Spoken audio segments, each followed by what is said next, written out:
Isang sugo daw matanda. Tulungan ko kayo. Anong tulong na maitulong mo sa amin, Brad? Paghanap ng dalawang bata ng babae.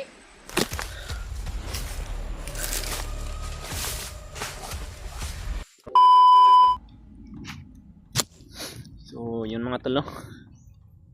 Isang mapagpalang araw sa inyong lahat dyan mga tol. Dito kami ngayon ni Brad Julius mga tol. At kami na lang po yung dalawa ang nagsama ngayon mga tol. Dahil si Brad Dave po mga tol, si Dave bumaba po siya sa bayan mga tol, no? Dahil emergency po yung pagbaba niya mga tol. Dahil nakontak niya po kagabi yung asawa niya. At sabi ng asawa niya mga tol, no, na mataas, sobrang taas ng lagnat ng kanyang anak. At dala na rin ng diarrhea mga tol, nagka-diarrhea din. Kaya na problema din si Brad Dave. Kaya sabi niya sa amin na bababa daw siya. Sabi namin sa kanya mga tol na sasamahan na lang sana namin, o sasama na lang kami sa pagbaba. Ang sabi niya sa amin mga tol, siya na lang daw, dahil alam niya naman daw kung saan yung pasikot-sikot sa bundok na ito. At magpaiwan na lang kami ni Brad Julius mga tol, dahil gusto niya rin na maligtas yung dalawang bata na babae na bihag. At yun din po yung nakuha niya mga tol, na kaya nagpaiwan na lang din kami ni Brad Julius mga tol. Okay naman din yung katawan ni Julius, bumalik na yung lakas niya. At yun po mga tol, sana po niyo po mga tol na si Brad Dave po wala po ngayon at hindi namin kasama, dahil yun po yung isang mga tol, balita, na isang masamang balita mga tol, nagkasakit pala yung anak niya. Kaya dali-dali po siyang bumaba ng bayan mga tol. Problema din po yun, dahil wala din pong kasama yung asawa niya doon. Kaya pagdesisyonan niya po mga tol at yun po, kami na lang po ngayon ni Brad Julius ngayon mga tol. Patuloy kami sa paghanap po sa mga bihag na yung dalawang babae mga tol, dahil sobrang naawa din po kami ni Brad Dave nung nakaraan mga tol, na nakausap namin yung mga magulang ng bata, ng ate ng bata mga tol. Gusto talaga nila na makapiling yung anak nila sa araw ng Pasko. Kaya yun po din po yung gusto ni Brad Dave, na magpaiwan na lang kami ni Julius para makita namin yun mga tol. Pero kung sakali man na hindi namin makita mga tol, hanggang sa malapit na yung araw ng Pasko, bababa na lang po din po kami mga tol. Ngunit hindi po kami titigil mga tol, dahil mataas pa naman yung panahon at medyo malayo pa naman po yung araw ng Pasko mga tol. Dahil ipangako ko rin po sa mag-ina ko na makababa ako ng ligtas. Kaya doble ingat na po talaga yung gagawin namin ngayon ni Brad Julius mga tol. Sabi, ipakishare na lang din po itong video na to mga tol sa mga kasamahan namin, para malaman din po nila kung ano yung sitwasyon namin at kalagayan namin ngayon.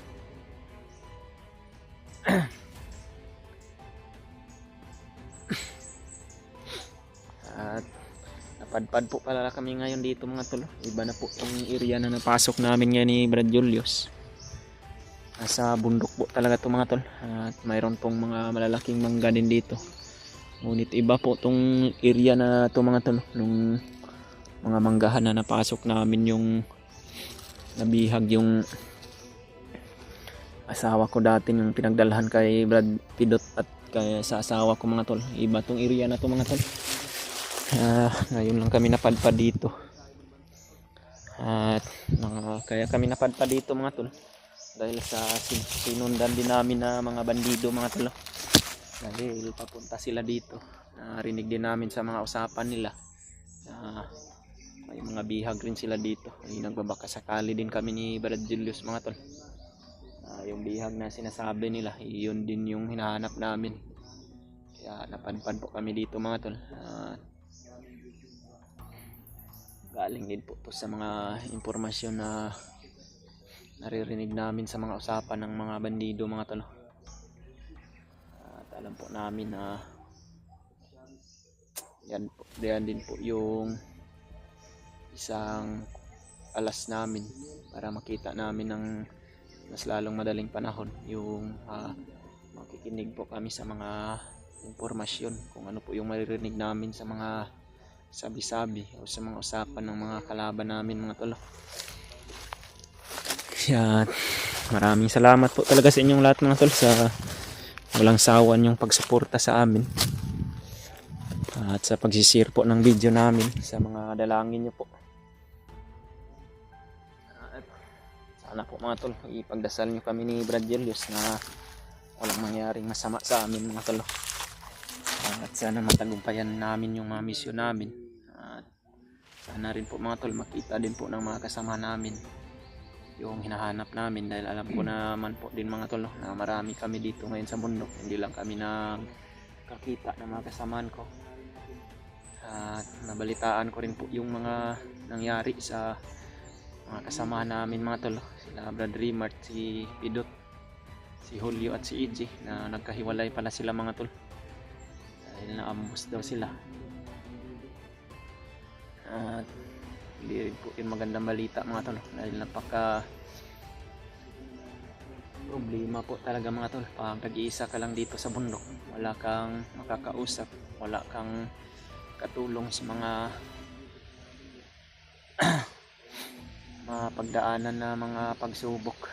At nagpapasalamat din po ako sa Panginoon mga tol na bumalik na yung lakas ni Brad Julius sa tulong din namin ni Brad Dave sa mga binibigay naming lakas sa kanya na binigay din sa amin ni Lolo Ambo mga tol. Salamat po talaga kami na andyan po si Lolo Ambo, laging gumagabay sa amin. Parang malakas yung hangin mga tol, parang may bagyo yata.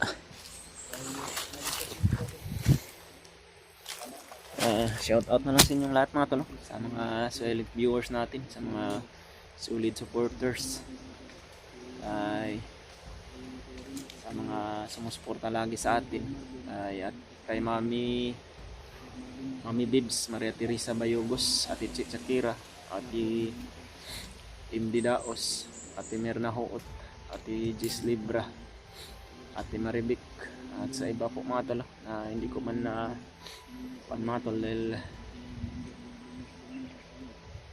mahirap din bigkasin yung mga pangalan mga tol.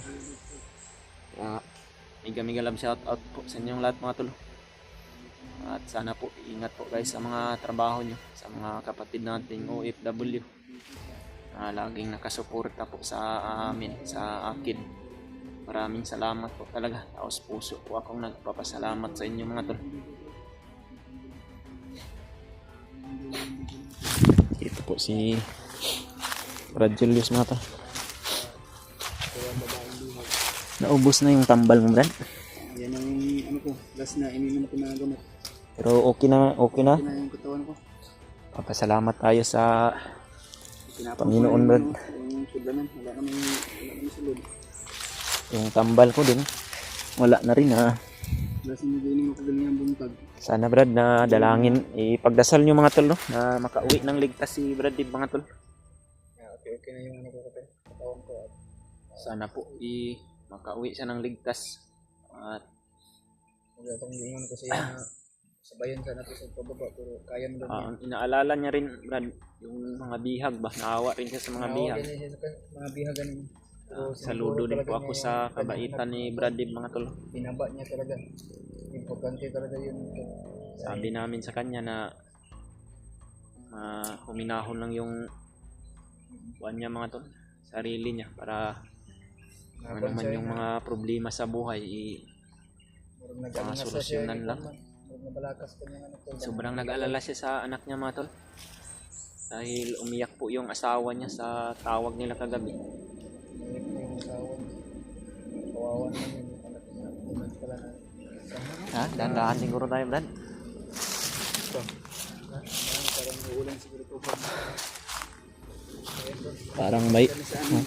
Parang may bagyo, Brad ba? Ilang kuan na hindi lumalabas yung araw. Pero, ibang lugar na naman itong napasok namin mga tol.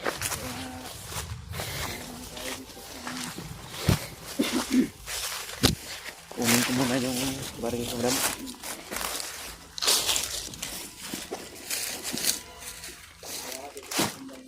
Ah?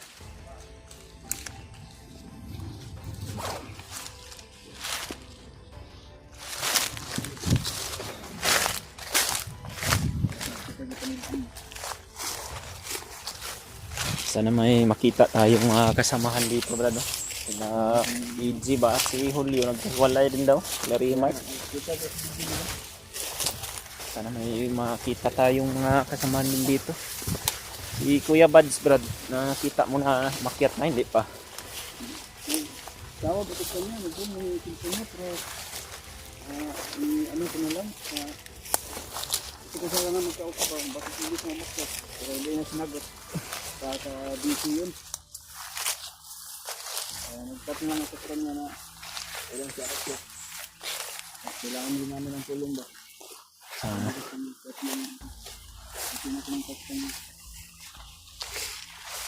Napakasukal tong area na ito, Brad.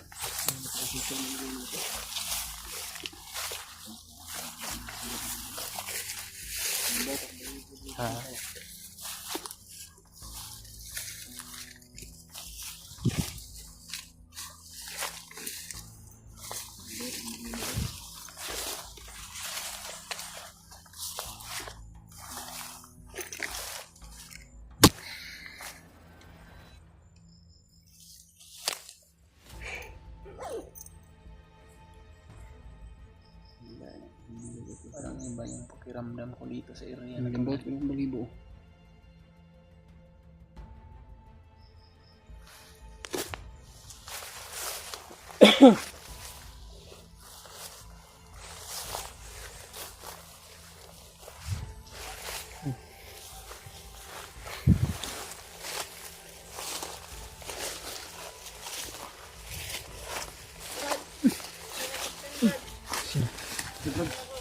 Sila akong sugo. Matandang. Na kayo magtanong kung sino yun. Isang sugo lang matanda. Sunggo? Ito ba yung sinasabi mo? Oo, to Brad. Hindi ko kalaman man. Bakal kayo na. Tulungan ko kayo. Anong tulong na maitulong mo sa amin, Brad? Paghanap ng dalawang bata ng babae. Alam mo kung saan ang dalawang bata? Alam ko Brad. Saan dinala? Sugo to ni Lolo Ambo, Brad ba? Walaan niyo ako Mat- Brad. Ha? Walaan niyo ako. Walaan daw siya Brad. Pagkatiwalaan daw Pero natin. Ito ang yung sinasabi mo. Oo Brad. Alam mo kung saan matatagpuan yung dalawang bata na babae? Oo Brad. Alam pala niya. Ano, Brad? Malapit ba dito o malayo pa? Lalayo pa Brad.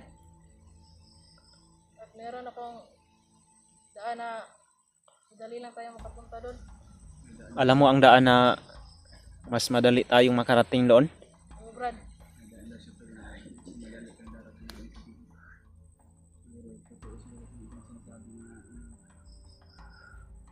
Ganun naman. Totoo ba yung sinasabi mo, Brad? Oo talaga Brad. Pero mabuti to, Brad. Makalaglag kami sa ano yan. Pero alam niya naman yung hinahanap natin, Brad. So, nanitiwala talaga ako dito kasi alam niya yung ano ba, yung mission natin. May mga kalaban ba dito, Brad? Meron Brad. Mag-ingat tayo. At ako nang bahala sa kalaban. Kaya mo? Kaya ko Brad. Saan ba tayo banda dadaan, Brad? Dito tayo lang Brad. Salamat mga tol. At may isang parang bata pa to Brad ba no? May kalaban daw Brad. May kalaban daw.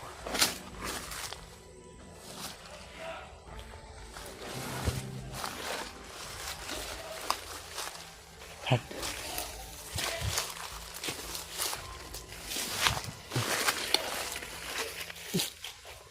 Sobrang malakas yung Napakabilis niya, Bay. bilis ng galawan niya Brad.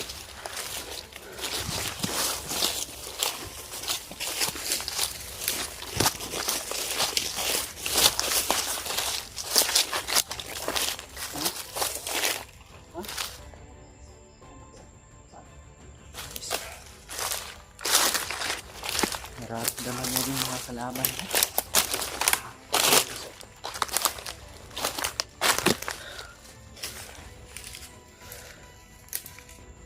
Meron kaming kasama ngayon mga tol. Parang assassin kung gumalaw mga tol. Sugo daw siya ng isang matanda.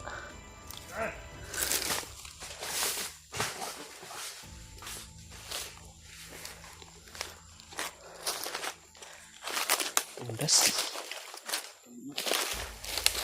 Napakalakas, napakabiksi ng galawan mo.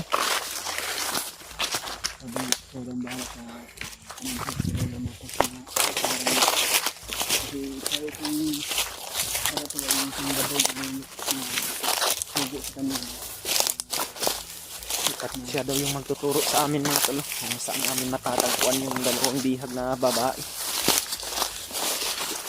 At maniniwala lang daw kami sa kanya mga tol. Kung alam niyo yung mission namin, alam niyo kung saan yung bihag. Diyan tayo dadaan Brad.